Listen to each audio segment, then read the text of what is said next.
Quer dizer que agora a Terra tem magos? Ah, magos? O que é real? Que mistérios estão além do alcance dos seus sentidos? Na raiz da existência, mente e matéria se encontram. Pensamentos moldam a realidade. Diário Mágico.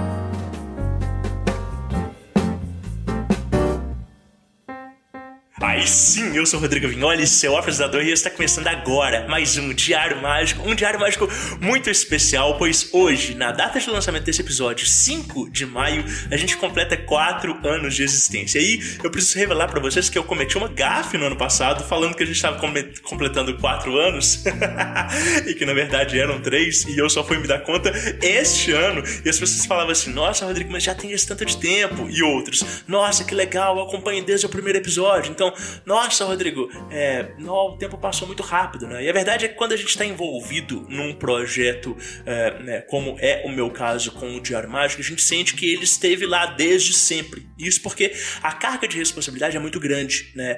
E o que mais pesa é a regularidade, né? Tem muita gente com muitas ideias de projetos muito bacanas que começam a 1000 por hora, mas ali quando completa 6, 7, 8 meses, um ano, né, 1 ano e meio, as pessoas começam a se dar conta da quantidade de responsabilidades do que a regularidade daquele projeto representa.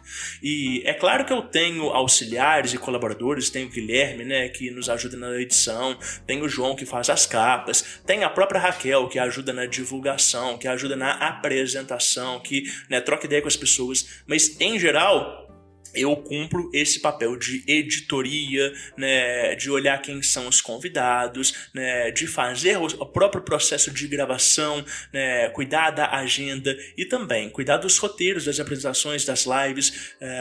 Isso toma muito tempo, né? Isso exige muita energia e, sobretudo, quando a gente tem um projeto que ele é bastante nichado e que ele não sobrevive de polêmica, né? A gente não usa nenhum tipo de meme para engajar o público, a gente não usa nenhum tipo de ferramenta para, de alguma forma, alavancar os views, né? A gente não está presente em outras redes sociais, né, dialogando com o público potencial, né? Então, esse projeto ele é construído e idealizado para um público específico que vai chegando pouco a pouco, que vai se identificando e que vai construindo, né, a nossa comunidade.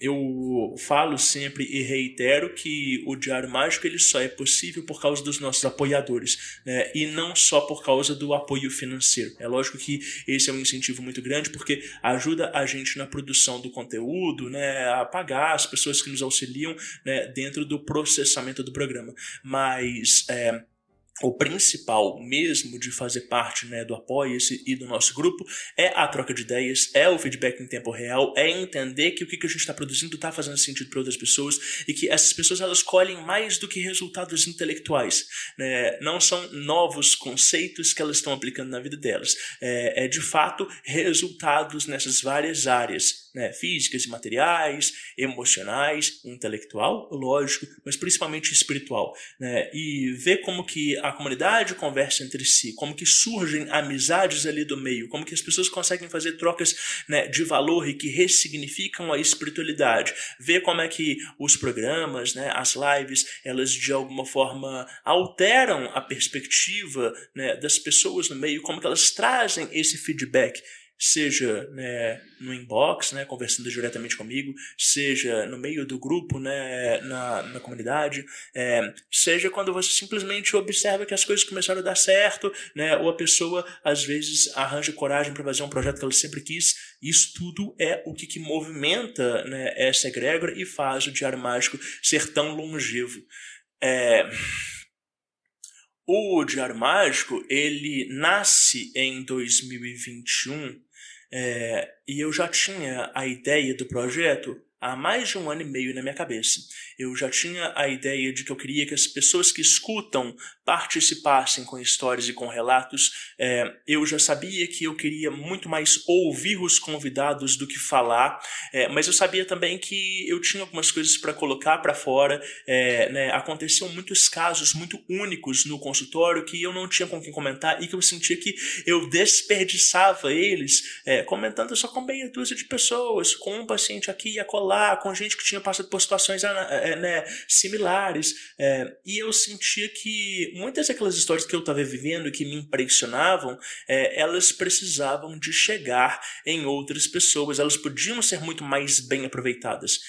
O Páginas Abertas foi uma tentativa de estruturar isso para que eu pudesse compartilhar parte dessas vivências que ainda hoje são muito comuns e com as quais eu aprendo, diariamente, mas que hoje eu já vejo que tem outras pessoas que estão preparadas, intelectualmente e energeticamente para de fato viver coisas parecidas e para de fato compartilhar histórias similares comigo. Então, quando era ali no final de 2020, a minha mentora virou para mim e falou assim: olha, você tem uma ideia na cabeça e você tem que botar ela para jogo quanto antes, porque senão você vai perder o timing. Ela usou esse termo mesmo, você vai perder o timing. E eu não entendi exatamente o que ela quis dizer, mas a gente ainda estava ali no auge da pandemia, tudo trancado, as pessoas estavam consumindo muita live, muitos outros programas de entretenimento, e aí hoje eu entendo exatamente o que ela quis dizer, assim, que era o momento de conseguir formar um público que naquele momento da pandemia estava passando por uma transformação interna. Muito desconfortável em algumas vezes, da gente ter que encarar esse isolamento social e da gente ter que lidar com, muitas vezes, um ócio e ter que lidar com medo e ansiedade, mas tinha muita gente que estava buscando soluções alternativas, espirituais, energéticas, e eu sinto que o Diário Mágico ele foi um processo inaugural para muita gente. Eu lembro hoje, olhando para trás, em comparação com os dias atuais, que naquela época da pandemia eu atendi muita gente remotamente que estava num processo de aproximação dos guias de uma forma muito ostensiva. E isso foi muito curioso para mim, porque eu continuo atendendo tanto ou mais pessoas do que naquela época, mas essa aproximação de guias e mentores hoje é muito mais difícil, muito mais rara. E eu não acho que é só porque o padrão energético das pessoas caiu.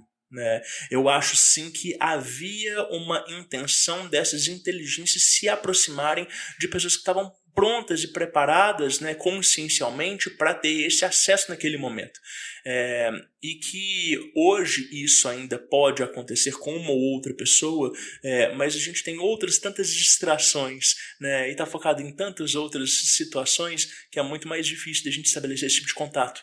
Então eu lembro das primeiras vezes que esses mentores eles foram se aproximando, a partir dos meus pacientes, e que a clareaudiência ia abrindo e eles iam mostrando uma mesma identidade de manifestação mediúnica, sem dar nome, sem mostrar rostos, mas ao mesmo tempo mostrando uma frequência espiritual muito específica e dando alguns simbolismos que ajudavam a identificar eles. E eu lembro de eu ficar assim, excitadíssimo pela experiência das pessoas e honradíssimo de poder ser, de alguma forma, um facilitador para esse nível de contato e de relação, uma relação espiritual. Eu ainda me sinto honrado sempre que isso acontece, embora, como eu disse, é uma coisa um tanto mais rara hoje em dia, e eu sinto uma pena muito grande, das pessoas que passam por esse processo, de não terem a noção, o parâmetro, a perspectiva de que as outras pessoas não passam por isso, de que é um evento extremamente raro. Porque se é uma coisa que está acontecendo com você, e você não sabe como que é a experiência mediúnica de outras tantas pessoas, você não tem como colocar em comparação e entender o privilégio, que é poder ter esse acesso. Você não tem como entender que muitas pessoas passam décadas e décadas da vida delas tentando estabelecer um contato mediúnico que muitas vezes, para outras pessoas, ele é imediato, ou aquela entidade, aquela inteligência tá esperando por aquele contato há muito e muito tempo e, de repente, aquele é um evento feliz que une, né, a espera, né, a expectativa de um lado com a dedicação do outro lado. Mas, bom, foi a minha mentora que me pediu para começar esse projeto e ela me falou, isso vai te trazer muitos frutos e os principais frutos vão ser as relações de amizade que você vai estabelecer. Ela não mentiu, é verdade. Hoje eu conheço tanta gente graças ao Diário Mágico, graças ao meu trabalho também, né, de atendimento e tudo, mas a gente vai estabelecendo algumas relações de amizade que são muito felizes e que eu, no meu auge dos meus 34 anos, me sinto mais satisfeito com a minha vida social do que jamais estive na minha vida. Sempre fui uma pessoa muito... Não sei se eu posso dizer que eu sou carismático. Mas eu acho que eu sempre fui uma pessoa muito simpática, isso com certeza. E tinha muitos conhecidos. Eu chegava nos lugares, as pessoas me reconheciam, vinham me cumprimentar. Às vezes eu não tinha uma troca íntima, profunda, né, e sincera, mas eu sentia que as pessoas gostavam de mim com certa facilidade. Só que eu sempre fui uma pessoa que sempre teve ideias diferentes do conjunto e eu não me sentia pertencente. Eu sentia que eu não conseguia me expressar e trocar com outras pessoas que estavam nos mesmos círculos que os meus, que já eram círculos alternativos. Bom, eu entendo um pouco da minha configuração afetiva e também um pouco da minha configuração neurológica. Eu sou uma pessoa que sou extremamente exigente em relação à minha intimidade, mas essa configuração de imagem pública que o Diário Mágico me dá enquanto alguém que está se expressando num nicho de magia e de espiritualidade faz com que eu consiga encontrar outras pessoas com referências muito parecidas às minhas, intelectuais e conceituais, claro, mas principalmente com valores muito bem estabelecidos e com os quais eu não preciso ficar negociando ou pisando em ovos. Eu lembro que quando a gente produzia conteúdo acerca de magia do caos, eu tinha uma persona um pouco mais eclética. Então eu tinha um pouco de receio de falar sobre moral, eu tinha um pouco de receio de falar sobre uma ética muito rígida, eu tinha um pouco de receio de falar sobre disciplina, sobre sacralidade, sobre Deus, porque é o tipo de coisa que talvez um público um pouco mais nécio, né, e neófito e ignorante torceria o nariz e, né, acharia que são temas que eles são conservadores, carolas, caretas, enfim. E hoje eu vejo sim que as pessoas escutam esses termos da minha boca sem preconceitos, mas pelo contrário, tentando extrapolar um significado ordinário e entender como que aquilo se significa, qual que é o simbolismo daquilo dentro da vida delas ou dentro de um potencial de desenvolvimento espiritual e iniciático. Então, eu tenho essa coisa assim de olhar para o cenário, olhar para as discussões que estão sendo pautadas e perceber, assim, modéstia à parte, o que de influência dos discursos do que eu venho produzindo tem nessas esferas, né? Então, essa discussão de corpo moral, beleza, mas quando era na época de servidores, a gente falar sobre, né, contratos com servidores, essa é uma ideia que, né, é proveniente ali do trabalho com Ábralos em 2016, essa própria ideia de servidores, né, coletivos e públicos, a gente quem inaugura isso lá na Caos Brasil. Mas, bom, eu não vou ficar aqui falando sobre a minha imagem pública. Eu quero contar para vocês uma história que ela é a seguinte.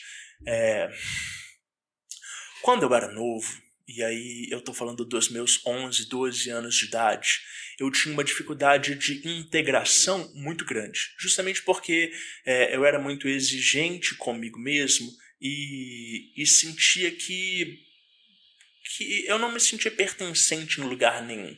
Eu sentia que eu tinha muitas ideias e muitas emoções dentro de mim que eu não dava conta de expressar e traduzir elas, e não tinha ninguém ao meu redor que pudesse comunicar, né, de forma íntima comigo.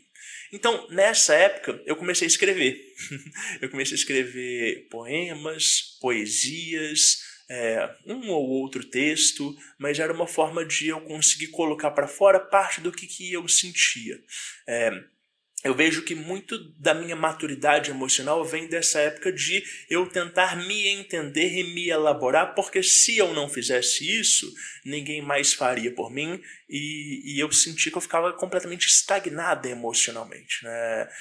Tem muitas razões para isso, né? O meu mapa astral explica um pouco dessa quantidade de emoções turbilhantes, né, e efervescentes, mas foi quando eu comecei a escrever. E na época eu escrevia em folhas ofício, digitava esses textos para salvar no computador, mas eu não tinha um lugar onde eu pudesse colecionar isso tudo. Então eu guardava em uma pasta essas escritas e elas ficavam lá. E aí, então, dos meus 11, 12 anos até os 15, 16, esses textos eles foram extremamente privados, exceto numa ocasião muito traumática e muito estranha da minha vida, enfim, eu estava indo numa aula na escola e aí minha mãe começou a revirar minhas coisas e ela encontrou os meus textos e ela começou a ler os meus textos na minha frente, com uma voz de deboche, né? E aí, bom, minha mãe é professora de português e de literatura, então ela estava lendo aquilo de uma forma analítica e dizendo o tanto que aqueles textos eles eram pobres, né? E o tanto que aquilo, de alguma forma era desprezível, né? Que era uma coisa que eu estava fazendo perdendo tempo, né? Ela não falou isso com essas palavras, mas aquela atitude dela me marcou e foi extremamente doloroso para mim. A gente nunca chegou a conversar sobre isso diretamente, mas eu me senti violado, não só na minha privacidade, mas dos meus sentimentos, né? Eu não estava escrevendo aquilo para provar nada para ninguém, aquelas poesias eram privadas justamente porque eu não tinha coragem de mostrar nada para ninguém, não tinha com quem conversar, e de repente o que estava servindo como uma válvula de escape, ela é trazida à tona de uma forma muito cruel e inútil, né? Não tinha nada que o discurso dela fosse fazer por mim que fosse mudar o meu tipo de produção. Além de ser o que eu dava conta de fazer, era algo que era muito mais, né, de utilidade emocional do que de utilidade estética. E esse foi um momento muito marcante para mim, né? Na relação com minha mãe, porque eu perdi muita confiança nela ali naquela época e a gente teve que resolver isso posteriormente, mas na minha relação com os meus escritos, porque eu poderia ter simplesmente me fechado e falado assim, cara, que besteira, né? Eu não tenho por que escrever poesia, isso aqui não vai me trazer nada, então eu vou focar em outra coisa e tal e tudo. Mas não, eu decidi que eu ia continuar escrevendo e que eu ia ser mais seletivo no lugar onde eu ia guardar elas e que eu ia ser mais seletivo em quem, né, eu abriria para elas, apesar de nunca ter aberto para ninguém, né? Então, aos meus 16 anos de idade, eu mudei para um colégio novo e conheci uma pessoa, né, uma menina, que a gente ficou muito amigo, né, muito amigo mesmo, assim, nunca tivemos nenhum tipo de interação romântica, nada do gênero, a gente ficou melhor amigo logo de cara, e ela foi a primeira pessoa para quem eu me senti confortável em abrir um pouco dos meus escritos, né? E perguntei para ela se eu podia compartilhar com ela, e ela falou que sim, e eu compartilhei, e o feedback dela foi muito legal, e eu vi que foi muito sincero, e eu vi que parte do que ela me trouxe assim, de feedback me ajudou a entender, né, um pouco das minhas emoções, me ajudou a entender um pouco da minha produção e, de alguma forma, me estimulou, né, me inspirou a escrever mais, né? A escrever de forma diferente, a explorar outras coisas, né? Foi nessa época, mais ou menos, que eu comecei o meu blog, né? Foi nessa época que eu comecei a escrever textos de fato e eu postava. Eu não divulgava o link para ninguém, mas já não eram só poesias, haviam crônicas, haviam inspirações do cotidiano e tal. E aí, até o momento que eu conheci assim, outros escritores de poesia e de crônica, que a gente começou a trocar textos E esse foi um primeiro momento que eu senti que a minha produção, ela começou a ter um pouco de vaidade. Eu não sei se é vaidade, não é no sentido negativo, mas no sentido de você revisar os temas, né, e a forma de escrita, porque vai ser lido por outras pessoas, e ainda que eu não estivesse preocupado com comparação, tem um olhar de terceiro que não é só mais uma mera expressão pessoal, né? Então, eu lembro de nessa época eu passar assim horas aperfeiçoando frases, né? Levava um dia inteiro, e aí um dia inteiro eu tô falando aí 8, 10 horas escrevendo um texto de 1, 2 páginas. E era muito gostoso porque eu me perdia naquele mar de pensamentos, né? Então eu de fato estava acessando alguma coisa que era transcendental e eu esculpia o texto. Eu gosto muito dessa expressão, né? De encontrar a palavra ideal para a frase ideal, para fazer, né, para produzir 1, 2, 3 sentidos diferentes numa mesma frase. Então, foi essa época que a gente começou a trocar entre si. A gente tinha um clube de escritores, era uma coisa bem indiezinha, assim, né? E um clube meio privado, meio blasé. Nossa, nós somos eruditos, etc e tal. E nessa época eu nem sonhava com nada de espiritualidade, nada de esoterismo na minha vida, tá? Bom, aos meus 18 anos, aqui em Belo Horizonte, houve um movimento que foi o Sarau Vira-Lata, né? E eu participava desse sarau e a gente tinha a oportunidade de, uma vez por semana, em uma praça pública da cidade, a gente reunia um monte de gente e aí tinha poetas e poetisas, tinha um monte de MCs, né? Galera do rap que ia lá para fazer repente, tinham cronistas, tinham jornalistas, tinha gente de tudo quanto é tipo que apresentava né, no início algo de literatura, mas logo também começaram, né, a haver performances de dança e tal, e era um movimento muito legal, porque envolvia um público muito diferente, muito diverso, com temas muito diferentes, e a partir daí, né, eu comecei a vencer um pouco mais esse medo de público e expor um pouco dos meus escritos, né, para as pessoas que não me conheciam, que muitas vezes não entendiam a temática que eu estava tratando e tal. Bom, por que eu estou contando tudo isso e vai fazer um sentido, tá? Também com os meus 18 para 19 anos de idade é quando eu recebo, entre aspas, a minha iniciação na magia do caos.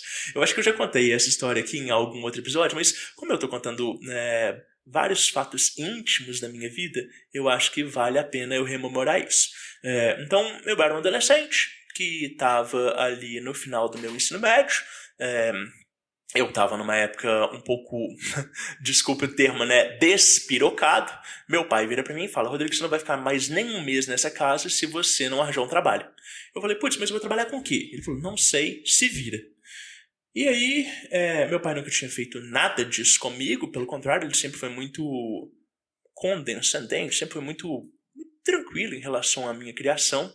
Eu falei: cara, ele tá falando sério, eu preciso dar um jeito na minha vida, eu não sei o que eu vou fazer. Comecei a procurar emprego e encontrei um conhecido da época que era uma pessoa muito inteligente, que a gente trocava muito bem. Um dia a gente estava numa praça trocando ideia, ele falou assim: Rodrigo, eu preciso ir embora porque eu preciso ir pro meu trabalho, eu vou pegar serviço agora daqui a 15 minutos. Falei: cara, você tá trabalhando? Ele falou: tô. Falei: no quê? Ele falou: cara, eu tô trabalhando de garçom no restaurante tal. Eu falei: uai, cara, você não consegue uma vaga lá pra mim, não? Ele falou: consigo. E ele me colocou pra dentro. Assim, uma semana depois eu tava dentro do lugar. E aí, na primeira semana de trabalho, esse cara vira pra mim e me pergunta, né: Rodrigo, você acredita em magia? Aí eu ri, né? Eu falei: como assim magia? Você falando o quê? Soltar foguinho pelas mãos? E ele falou: não, cara, tô falando de magia mesmo. Eu falei: como? Ele falou: cara, toma isso aqui. Ele me entregou um pendrive. E tinha 2 arquivos nesse pendrive. Tinha o Pop Magic, do Grant Morrison, né? E tinha o Caos Instantâneo, do Phil Hine, mas era só um enxerto do Caos Instantâneo. Eram, tipo, 25 páginas. E eu falei, cara, e aí? Ele falou assim, lê isso aí e depois a gente troca ideia. E aí eu fui pra casa. E eu fui pra casa com um sentimento muito estranho. Um sentimento de que tudo o que eu acreditava na minha infância, na minha pré-adolescência, e que tinha sido negado e calado por falta de referências e por falta de pessoas com quem eu pudesse trocar, que tudo aquilo era real de alguma forma. E me bateu uma ansiedade de quem está prestes a redescobrir algo que foi privado de si. E conforme eu ia lendo esses dois textos, os meus olhos brilhavam e eu falava, cara, que doideira, tem alguma coisa nesse mundo que eu já sabia que existia e que eu tinha deixado de lado porque tinha me desencantado. Eu leio esses dois textos no mesmo dia, volto para ele com o pendrive em mãos e falo, cara, isso aqui que você me entregou, isso é real? E ele me deu a melhor resposta que ele podia dar. Ele virou pra mim e falou assim, cara, eu não vou te falar se é real ou não. Testa. Eu falei, como? Ele falou, cara, você não leu aí sobre a teoria dos sigilos? Testa, faz um sigilo e vê o resultado por conta própria. E foi nessa ocasião que eu peguei, desenhei um sigilo ali no trabalho mesmo, lancei ele para que a gente pudesse ganhar mais gorjeta. E aí no final do dia, o valor total era 10 a 20 vezes mais que a gente ganhava normalmente e tudo. E ele virou pra mim e falou, cara, tá vendo? Você leva jeito pra parada, você é um cara que eu sabia que ia fazer jus a esse conhecimento. E foi muito legal, porque esse meu amigo nessa época, ele já tinha essa noção de preservar o conhecimento de gente que era de alguma forma indigna, né? Então, nessa época que a gente começou a andar junto, a gente ficou muito, muito amigo, muito próximo, existia uma espécie de segredo velado que as pessoas sentiam uma aura de mistério porque a gente não discutia esse tipo de assunto abertamente com outras pessoas. E apesar de a gente ter uma série de piadinhas internas, etc e tal, a gente não falava sobre esse assunto porque não dizia respeito aos demais. Isso foi importante para mim na época, né, de ter um senso de pertencimento com um assunto que ele fez tanto sentido para mim. Mas agora eu vou chegar exatamente em qual que é o propósito dessa história toda e dessa conversa, desse episódio, que é o seguinte. Quando eu começo a estudar sobre magia, né, e eu começo a estudar sobre magia do caos, e aí eu vou ler Eliphas Levi, e aí eu vou ler outros autores, né, de alta magia europeia, mas sempre voltando para a discussão da magia do caos. Quando eu começo a estudar isso, acontece uma coisa comigo que não é isolada comigo. Eu vejo isso acontecendo com os meus pacientes e com os meus alunos, né, constantemente, e eu vejo eles achando que isso é coisa da cabeça deles, porque eu também achava que era coisa da minha cabeça, que a minha intuição fica muito mais intensa. Muito mais intensa. E eu começo a receber downloads de informação. Mas são downloads de fato, né? Então, na minha cabeça, vinha do nada, não era um pensamento. Era como se fosse uma caixa de texto. Vamos dizer aí, umas 3 páginas de texto corrido, de como que um determinado conceito funcionava. Então, sei lá, karma, ou então manipulação de elementos, ou então como alterar qualidade de um ambiente, tornar um ambiente mais quente ou mais frio, ou então, saca? Então, nesse momento, eu começo a ter uma série de acessos que eu falava, cara, a minha inspiração está muito mais aflorada. Mas não era inspiração, eram conceitos práticos.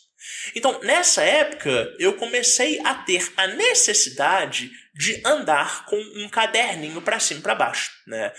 E esse caderninho eu levava no meu bolso esquerdo, né? Na época a gente ainda não tinha smartphone, então a função de texto no telefone era só para SMS e os caracteres eram limitados, né? Então a gente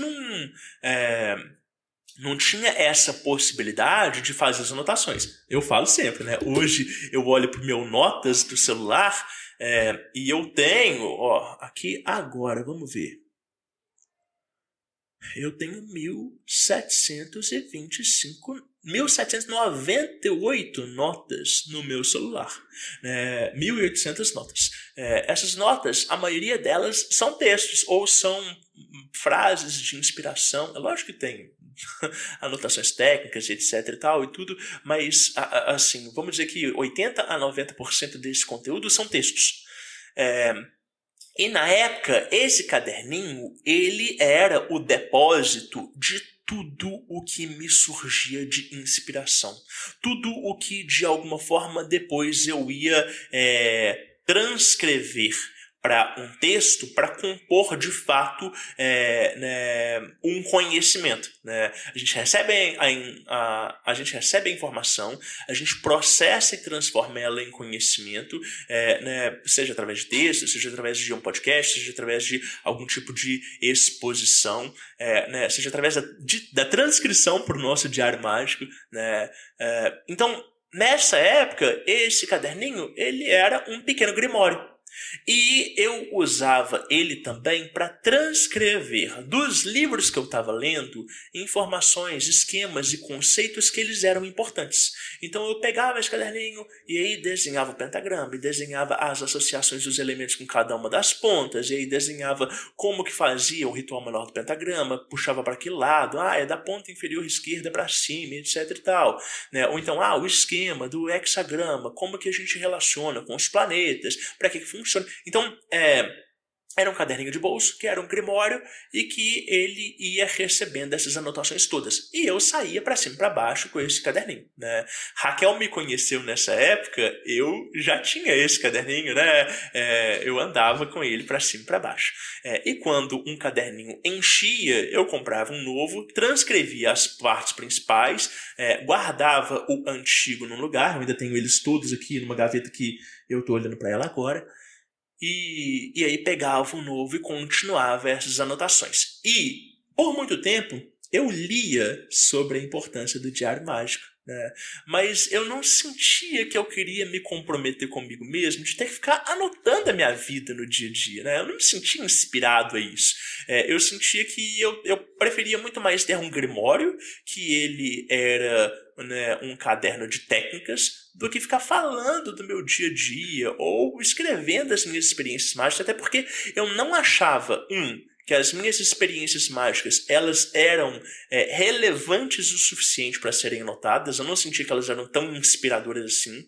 E 2, eu tinha a certeza de que eu ia lembrar de todas as experiências que eu tinha feito, porque elas eram muito específicas. Eu vou lembrar desse sigilo para dinheiro que eu fiz e do resultado que eu obtive. Então, eu vou lembrar desse servidor que eu ativei para esse caso específico e que eu colhi tal resultado. Ledo engano, eu fui me dar conta de que a quantidade de experiências que a gente tem, elas vão sendo de alguma forma elas vão se acumulando no nosso inconsciente e que a gente vai dando prioridade para aquilo que realmente é marcante. Bom, eu passei muito tempo com esse caderninho até entender que ele não ia suprir as minhas necessidades, que eu precisava de um caderno maior, até eu começar a fazer práticas diariamente, entender que eu queria mesmo era ter uma rotina de exercícios mágicos e que esses exercícios eles iam me trazer resultado. E aí, lá para 2016, 2015, eu começo a namorar a ideia de ter de fato um diário mágico, de fato ter uma anotação sistemática das minhas práticas. E aí começo a fazer essas anotações no dia a dia, primeiro uma vez por dia, sempre de manhã.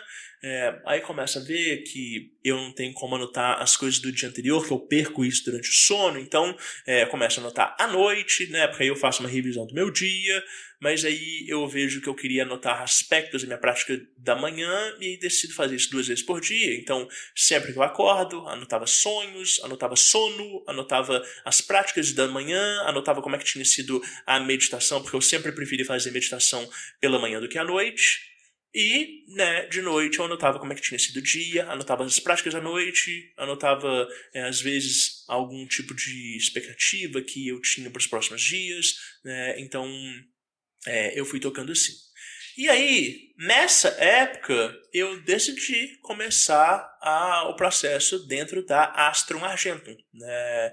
Então, ali em 2017, eu comecei esse processo de fato, e aí, no período de probacionista, né, que dura 1 ano, você precisa de anotar, né, você precisa de ter um diário mágico, porque você é avaliado, né, no progresso através do seu diário mágico. Então, você tem um instrutor que ele vai ler periodicamente o seu diário, aí isso é combinado de instrutor para instrutor, então tem gente que vai ler uma vez por mês, tem gente que vai ler uma vez a cada 15 dias, tem gente que vai ler semanalmente, né? No meu caso, esse processo ele era a cada 10 dias.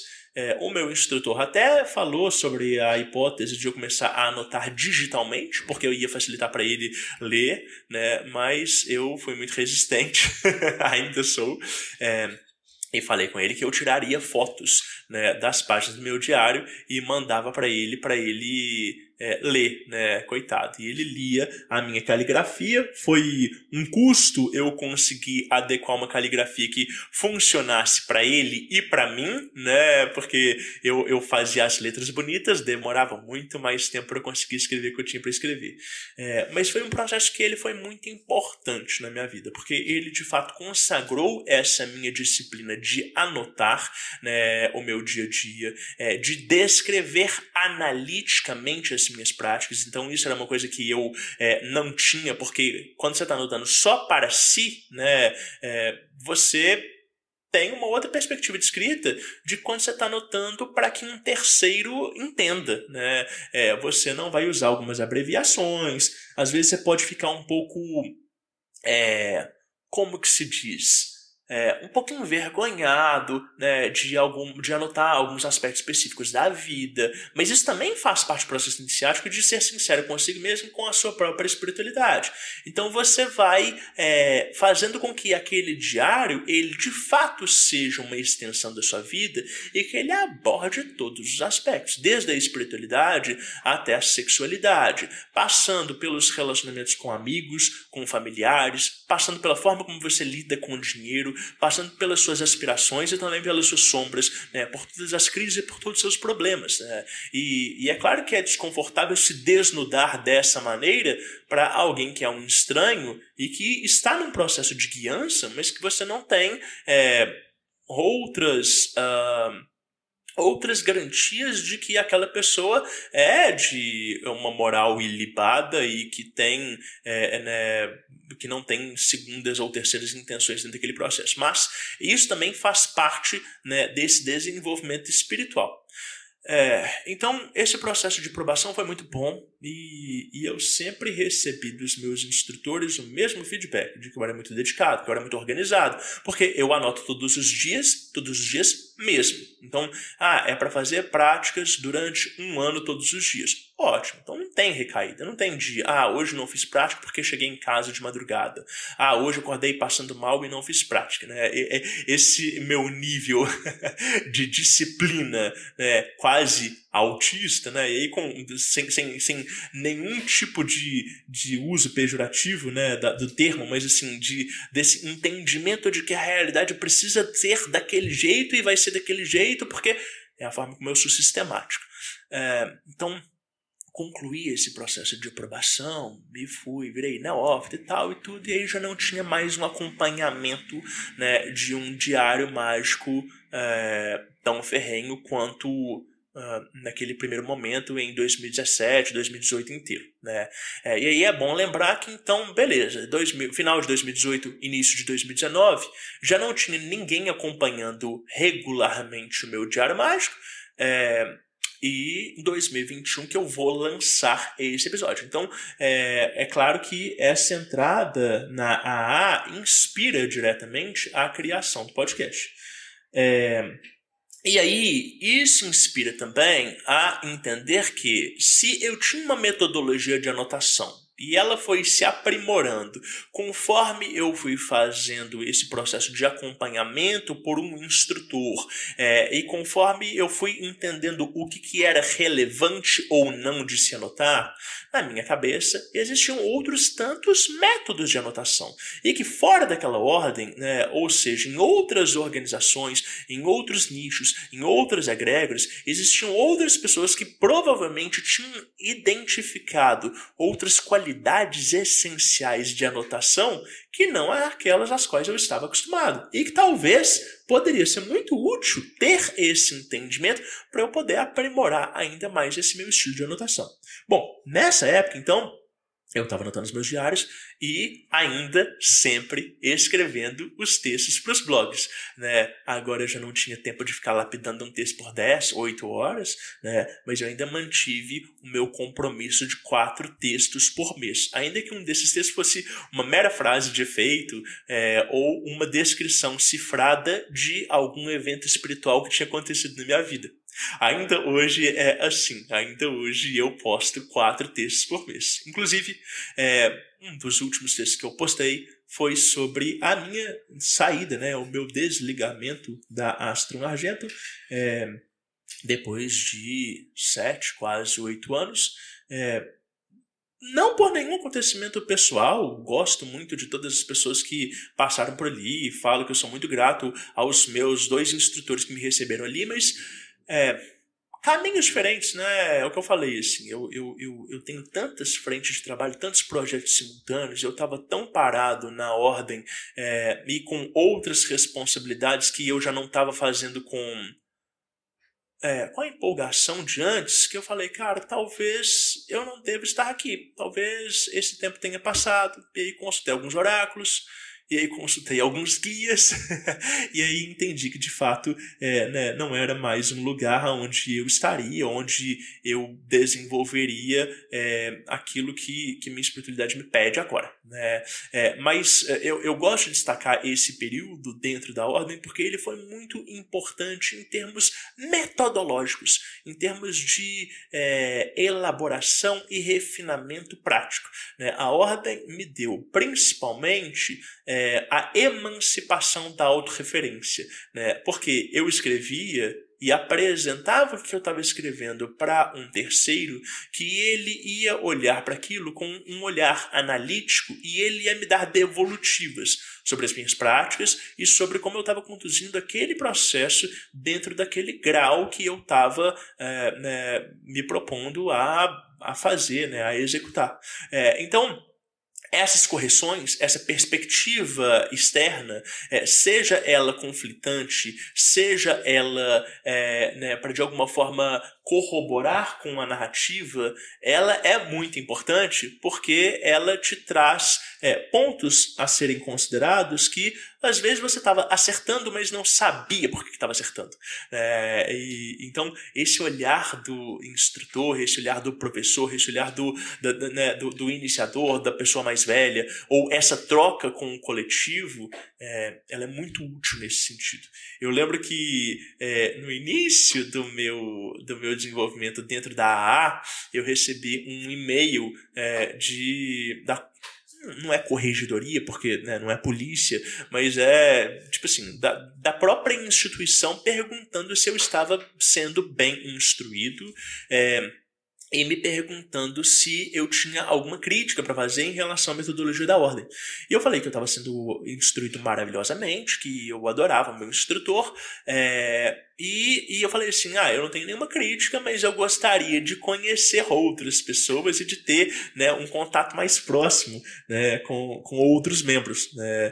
Naquela época, eu não sabia que a proposta da AA era propositalmente um trabalho individual, para instrutor-discípulo, professor-aluno, sempre uma linha reta e nunca uma linha horizontal. E que o próprio Crowley, ele recomendava que as pessoas elas não soubessem, não discutissem o progresso umas das outras para não se contaminarem com expectativas e, de forma alguma, tomarem os resultados dos outros como referências possíveis, né? Mas que cada um conhece a sua própria referência ou se balizasse pelas referências que estavam sendo passadas pelos seus instrutores direta e formalmente. Hoje em dia, o pessoal do Calem já faz, né, a conferência do iluminismo científico, que não necessariamente envolve só a AA, mas que, sei lá, 80%, 90% das pessoas ali né, são da ordem, e é uma forma, assim, de trocar ideia, de conhecer outras pessoas que estão no meio, etc e tal. Mas eu tô falando tudo isso porque também, né, o Diário Mágico e a comunidade do grupo de apoiadores me ajudou muito nesse sentido. Assim, tanto de poder compartilhar algumas experiências pessoais minhas ali e ouvir o que outras pessoas têm a dizer, mas também corroborar, né, na análise das experiências do que as pessoas trazem lá, né, e ver agora pessoas multireferenciadas dando feedback, né? Porque a gente não é uma ordem, né? A gente é uma egrégora, mas a gente não tem um pensamento que ele é 100% coeso ou idêntico, né? E aí você tem gente que é da Umbanda, do Candomblé, da Quimbanda, mas você tem gente que é da bruxaria, você tem gente que é do hermetismo, você tem gente que é da magia do caos, você tem gente que é universalista e pula em todas essas fontes, e cada um tem uma perspectiva diferente, né? Às vezes essas perspectivas elas são díspares, né? Elas conflitam, lógico, sempre com respeito, sempre num diálogo, mas muitas vezes a gente identifica que o mesmo conceito está presente em tradições diferentes, com nomes diferentes e com um ou outro detalhe que se soma, e aí você consegue ter uma leitura de um conjunto muito mais rico e muito maior. Antes do Diário Mágico, antes do Vortex Cast, né, antes de fato eu ir para a AA, eu fiz parte, né, de uma escola que era uma fraternidade universalista e que tinham muitas pessoas de muitas tradições diferentes que trabalhavam em conjunto. A diferença é que a gente trabalhava em conjunto, mas não tinha diálogo. Não tinha coerência, não tinha esse esforço de entendimento intelectual.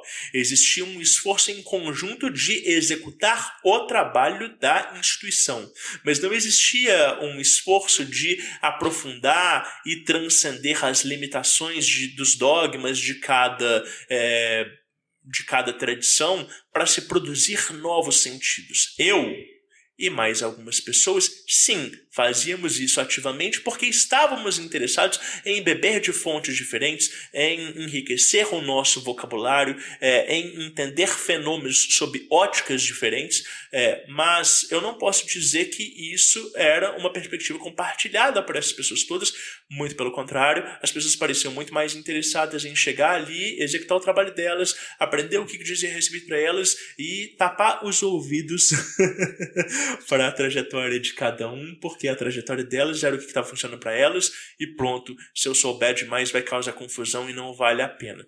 E, sei lá, hoje eu tenho esse entendimento de que o ouvinte do Diário Mágico, ele é justamente essa pessoa que ela quer dialogar, né? Mais do que falar, ela quer ouvir, e o próprio podcast ele é formatado nesse sentido, de a gente convidar pessoas de múltiplas tradições diferentes, para que elas possam corroborar com a trajetória de vida delas, né? É um podcast que ele é muito mais focado em ouvir a trajetória de vida e a perspectiva do sujeito do que ouvir ele dando uma palestra sobre um assunto, né? Então o tema é a pessoa e a história que ela tem para contar, né? O tema não é a religião ou a ordem ou o sistema do qual ela faz parte. Lógico que eventualmente a gente vai chegando em conceitos que eles são muito ricos, que eles são interessantes, que eles agregam demais, essa é a beleza, mas o foco, né, é o humano, né, é o encanto, é a emoção, né? Eu sempre quis ter um projeto que ele se distancia não pejorativamente se distancia do intelectual, mas eu tenho horror ao erudito que é seco, né? A pessoa que ela tem muita informação, mas ela não consegue transformar a consciência dela. E consciência é fogo e água, né? Ar é a forma como a gente traduz ela, mas é através das emoções que a gente vai erigir, né, o fogo do espírito. Então, essa forma da gente conversar com os convidados, conversar com né, as pessoas que trazem os relatos para as páginas abertas, né, e aí sim corroborar um sentido, um roteiro, né, ouvir a emoção na voz de cada um, é isso que cria sentido. Na faculdade de publicidade, eu aprendi que o aprendizado ele é emocional, ele não é intelectual. Então, o que faz com que a gente, de fato, tenha uma experiência que vai fazer com que a gente introjete ideias novas e mude hábitos, é que essa experiência ela seja tocante, é que ela, de alguma forma, nos infunda emoções. E que é a partir desse ganho emocional que a gente vai conseguir acessar camadas mais profundas do cérebro. E aí quando a gente faz uma live, né, de páginas abertas e tem várias vozes em tons diferentes, contando histórias diferentes sobre o mesmo assunto, a gente cria uma experiência emocional muito mais rica do que o Rodrigo transcrever os e-mails e ler todos na minha voz, né? Ou do que a Raquel pegar e pasteurizar aquelas vozes todas, botar uma inteligência artificial para falar numa mesma voz. Porque deixa de ser uma colcha de retalhos, né? Deixa de ser essa comunhão de experiências para se tornar um produto que ele é reto, ele é seco, ele é desprovido dessa coisa que eu chamo de multireferência.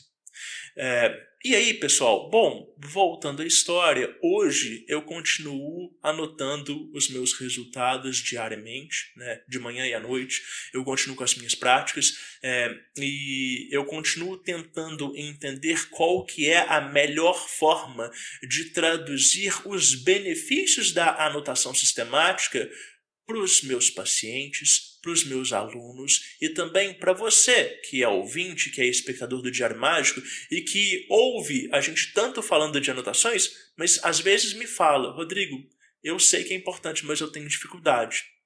Rodrigo, eu ainda não entendi a motivação correta. Rodrigo, eu comecei a fazer algumas anotações, durou 1 mês, 2 meses e depois eu parei. Eu entendo, é difícil e é um hábito que ele precisa ser cunhado. E às vezes a gente precisa de ser convencido intelectualmente para depois entender aquilo que o intelecto não alcança. Mas eu também escuto pessoas que falam assim: nossa, eu estava conversando com uma pessoa sobre Diário Mágico e aí eu fui mostrar o meu Diário Mágico para ela e aí eu me dei conta de que já tem mais de 1 ano que eu anoto no meu Diário Mágico. E eu percebi que, sim, eu tenho um diário mágico, eu tenho uma prática que eu produzi. E aí, né, ouvir uma pessoa falar isso, e eu recebo alguns relatos desses, né, ao longo do mês, é muito legal, porque não é só um bom hábito que foi instaurado.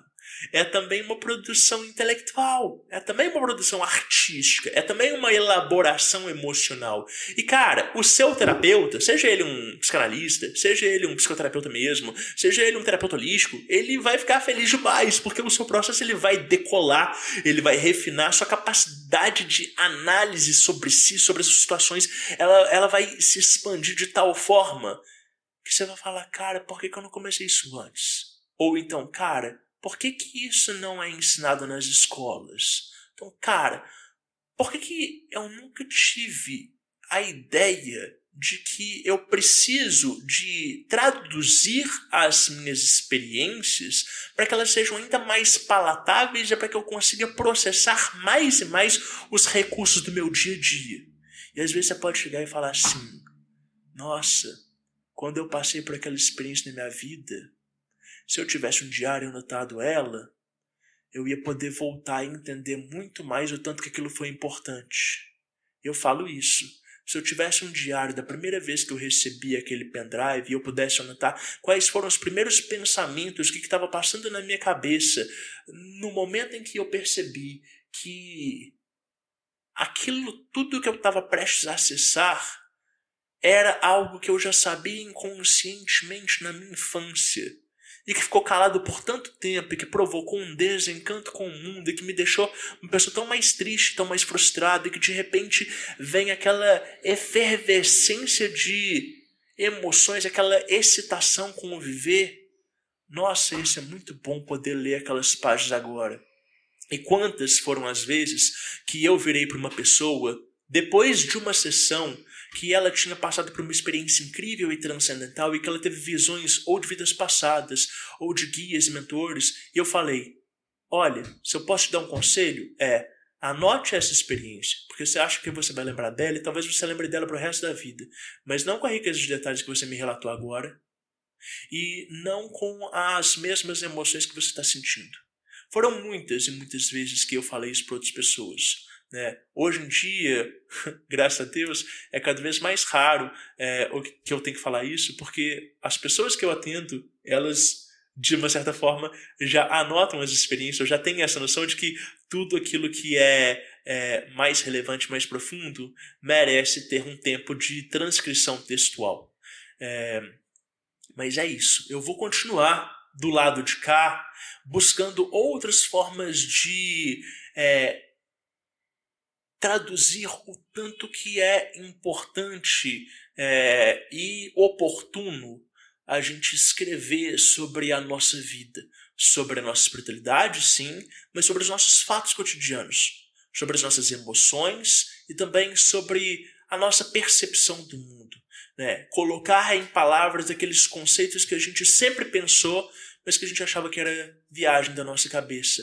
Colocar em palavras aquela relação que a gente tem com um amigo, com um amante, e que ela é óbvia, mas ela também tem uma série de complexidades que, quando a gente para olhar, a gente vê elas, mas a gente nunca de fato registrou. Então, fazer esses registros e entender como que as palavras, de alguma forma, delimitam melhor a experiência e nos dão um entendimento do que é relevante, do que não é, e de quais são as posturas que a gente tem que tomar. Eu vou continuar fazendo essas pesquisas, vou continuar trazendo isso, e você, aí, desse lado, continua buscando formas de traduzir a sua realidade para que ela se torne cada vez mais encantada. Eu sei, eu falei demais, né? Abri um pouco da minha vida e um pouco do meu coração com coisas que talvez eu nunca tenha nem comentado com ninguém. Mãe, se você ouvir esse podcast, a gente já conversou muita coisa e, é claro, a gente sempre tem muito mais coisa para conversar. E a vocês que estão aí, eu espero que tenha sido útil. 4 anos de Diário Mágico, obrigado por estar ouvindo isso. Se você é um apoiador, obrigado por apoiar. Se você é aluno, e faz parte dos cursos, cara, que massa que a gente está construindo junto. Eu sou muito orgulhoso e todos os dias eu agradeço por poder estar nesse papel e agir da forma como esses projetos todos são construídos. E tudo isso só é possível por causa dessa relação que a gente tem. Se a gente se conhece pessoalmente, se a gente se conhece virtualmente, se a gente nunca nem trocou ideia porque você só escuta e fica caladinho, saiba que, independente disso, são vocês que constroem esse projeto. Obrigado e vamos que vamos. Ainda tem muita coisa para falar, tem muitos episódios pela frente, tem muitas outras lives e a gente vai continuar aqui se maravilhando e se encantando. Anote os seus resultados. Lefou Podcasts.